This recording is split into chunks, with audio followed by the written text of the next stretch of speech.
स्वागत है दोस्तों एक बार फिर से आपका आपके अपने चैनल ज्योतिषी उपाय में। आज के इस वीडियो में आपको मई के महीने में पड़ने वाले पुष्य नक्षत्र और उसमें किए जाने वाले उपाय की जानकारी दी जाएगी।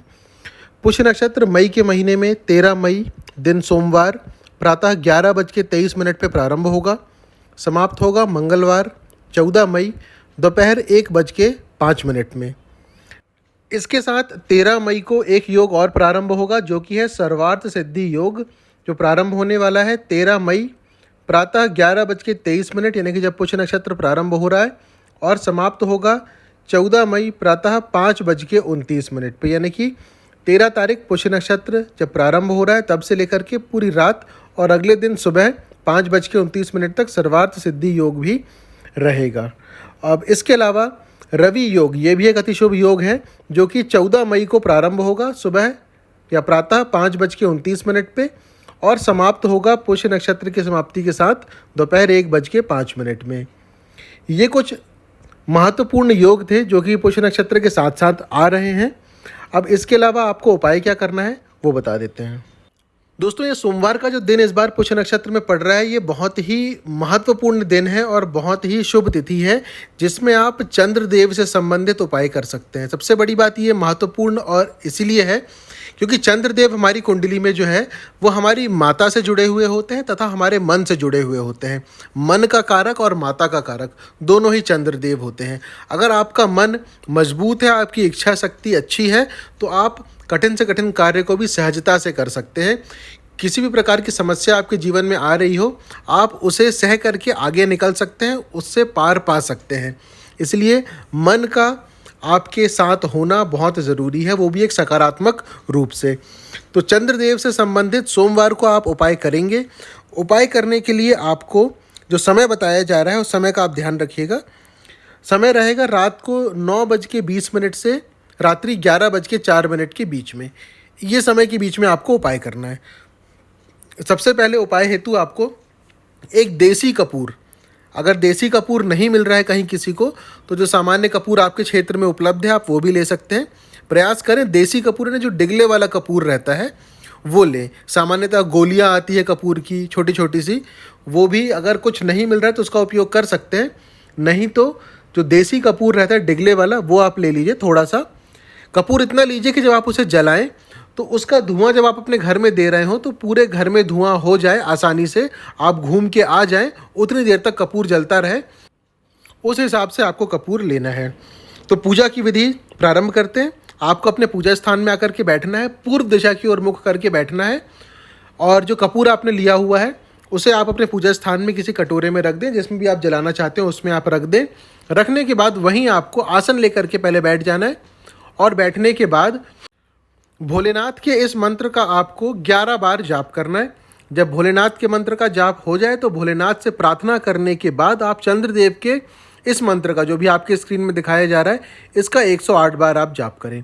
पहले भोलेनाथ का मंत्र, फिर चंद्रदेव का मंत्र, और फिर जब चंद्रदेव के मंत्र का जाप हो जाए तो वहीं पे जो आपने कपूर रखा हुआ है उस कपूर को अपने हाथों में उठाइए, सीधे हाथ की मुट्ठी में उसे बंद करिए, और जो भी आपके जीवन में समस्याएं हैं, ऐसी चीज़ें जो चाहते हैं आप कि अपने जीवन से या आपके जीवन से चली जाए, उन समस्याओं का समापन हो जाए या नाश हो जाए, वो समस्या दोबारा आपके जीवन में ना लौटे, उन समस्याओं का ध्यान करते हुए, ध्यान रखिएगा केवल समस्याएं बोलनी है, कोई इच्छा नहीं बोलना है, क्योंकि इस कपूर के माध्यम से आप अपनी समस्याओं को एक प्रकार से जला रहे हैं या दूर करने का प्रयास कर रहे हैं। अपनी समस्याएं बोलिए, कपूर आपकी मुट्ठी में अभी भी बंद है। जब सारी समस्याएं आप बोल दें उसके बाद उस कपूर को वहीं जिस भी कटोरे में आप जलाना चाहते हो उस कटोरे में रखें, उसे जलाएं, और अपने घर के हर एक कोने में ले जा करके उस कपूर का धुआं आप दे। ध्यान रखिए लैट्रिन बाथरूम में धुआं नहीं देना है। इतना करने के बाद आप फिर अपने पूजा स्थान में आ जाइए। आने के बाद जो कपूर अगर जल रहा हो तो उसे वहीं रख दीजिए, नहीं तो फिर अगर बुझ गया कपूर तो ठीक है, जो उसकी राख बची है वो अगले दिन सुबह आप किसी भी फूल के पौधे में या गमले में आप डाल दीजिएगा उसे। ये छोटा सा उपाय था, ये आपको करना है सोमवार पुष्य नक्षत्र के दिन। अब इसके बाद आता है मंगलवार का उपाय। मंगलवार को भी पुष्य नक्षत्र है दोपहर 1:05 तक, तो उस दिन भी आप एक छोटा सा उपाय करके देख सकते हैं। मंगलवार का उपाय बताने से पहले मैं चाहूँगा कि जो लोग इस चैनल पे नए हैं वो चैनल को सब्सक्राइब ज़रूर कर लें। जो पहली बार इस चैनल पे आए हुए हैं या वीडियो देख रहे हैं, बेल आइकन ज़रूर दबा लें, चैनल को सब्सक्राइब कर लें, जिससे कि इस चैनल में अपलोड किए जाने वाले किसी भी वीडियो की जानकारी सबसे पहले आप तक पहुँच सके। सब्सक्राइब कर लिया हो तो धन्यवाद। अब हम चलते हैं मंगलवार के एक छोटे से उपाय की तरफ। छोटा है लेकिन है बहुत शक्तिशाली। मंगलवार सूर्योदय से 2 घंटे के भीतर आपको ये उपाय करना है। उपाय करने के लिए सूर्य देव को आप जल अर्पित करिए, सामान्य जल अर्पित करिए, जल में कुछ भी डालने की ज़रूरत नहीं है। अगर आप रोज़ उनको जल अर्पित कर भी रहे हैं तो सामान्यतः जल अर्पित करें, लेकिन एक कार्य वहाँ और आप कर लीजिएगा। जल अर्पित करते ही साथ जैसे ही आप उन्हें जल अर्पित करें, वहीं खड़े होकर के सूर्य देव के सामने ही हनुमान चालीसा का एक बार आप पाठ करिए। मंगलवार का दिन है, सूर्य देव को जल अर्पित करने के ठीक बाद वहीं खड़े होकर के ही आपके पूजा स्थान में भी नहीं आना है, आपको किसी मंदिर में भी नहीं जाना है, वहीं खड़े होकर के सूर्यदेव को जल चढ़ाने के बाद हनुमान चालीसा का एक बार आप पाठ करिए।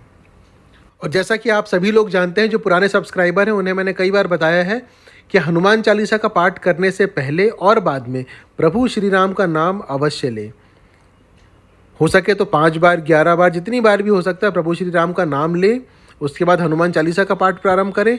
चालीसा समाप्त हो तो उसके बाद भी प्रभु श्री राम का नाम अवश्य लें, क्योंकि प्रभु श्री राम के ही अनन्य भक्त हैं बजरंगबली, और वे स्वयं ही प्रभु श्री राम के नाम के जाप में सदैव लीन रहते हैं। इसलिए प्रभु श्री राम का नाम आप पहले लीजिए और चालीसा समाप्त होने के बाद भी लीजिए। बजरंगबली अत्यंत प्रसन्न होंगे निश्चित तौर पे। जब इतना हो जाए तो उसके बाद संकट मोचन बजरंगबली से आप अपनी समस्या के समाधान के लिए प्रार्थना करें। आपकी अगर कोई इच्छा है तो उसकी इच्छा पूर्ति के लिए आप प्रार्थना करें। जो भी आपकी प्रार्थना हो वो बजरंगबली से आप करें, उसे पूरा करने के लिए उनसे आग्रह करें। छोटे से उपाय थे ये मंगलवार के, आप चाहे तो करके देख सकते हैं। वीडियो को लाइक अधिक से अधिक करिएगा ताकि आपके एक लाइक से ये वीडियो हर किसी तक पहुंचे और हर कोई इससे लाभान्वित हो सके। जो नए लोग हैं वो सब्सक्राइब अवश्य कर लें, बेल आइकन दबा लें, जिससे कि भविष्य में आने वाली किसी भी जानकारी के बारे में सबसे पहले आपको पता चल सके। जल्दी ही दूसरे उपाय दूसरे जानकारी के साथ फिर उपस्थित होंगे। धन्यवाद।